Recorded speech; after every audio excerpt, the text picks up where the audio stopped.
The Bible speaks of 9 wars in what it calls the end times, the first war. In Psalm 83, NLT, Asaph, a Levite in King David's court, prays to God about the, quote, uproar of Israel's enemies who are saying, quote, "Let us wipe out Israel as a nation.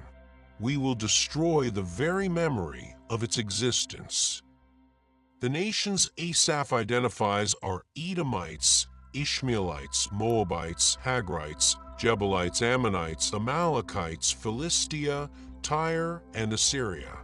All of these nations shared a border with Israel which continues today, although the names are different: Gaza, Jordan, Lebanon, Syria, and some scholars include Egypt.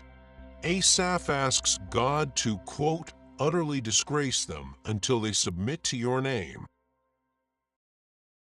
Some scholars believe this is a future prophecy because none of these nations have died in disgrace, and they certainly do not acknowledge God as, quote, supreme over all the earth. Scholars also believe that the outcome of this will result in peace, security, and prosperity for Israel. The second war, predicted in Ezekiel 38 and 39, is led by Russia, who is joined by Turkey, Iran, Sudan, and Libya. God declares that he will pull Russia into war and then supernaturally destroy them. Zephaniah and Revelation, chapters 6 to 19, describe the Third War, probably World War III. As the Antichrist rises to power, some scholars predict that many countries will revolt, so the Antichrist will react with a force that results in their annihilation and the Antichrist's total control. The Fourth War, related to the trumpet judgments of Revelation 8, verses 6 through 13, appears to be an escalation to nuclear weapons. In the heavenlies, Satan is defeated by Michael and his army in the Fifth War, and Satan is thrown to the earth. Revelation 12 verses 7 to 9.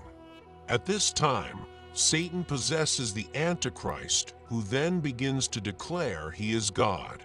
Shortly after, the Satan-possessed Antichrist sets up a statue of himself in the temple and demands to be worshipped. When Jews express outrage, Satan retaliates with persecution and death of 2/3 of the Jews. This is the Sixth War. Daniel 11 verses 36 to 45 lays out the Seventh War. Eastern nations rise to rebel against the Antichrist's tyranny and amass an army that marches toward Israel.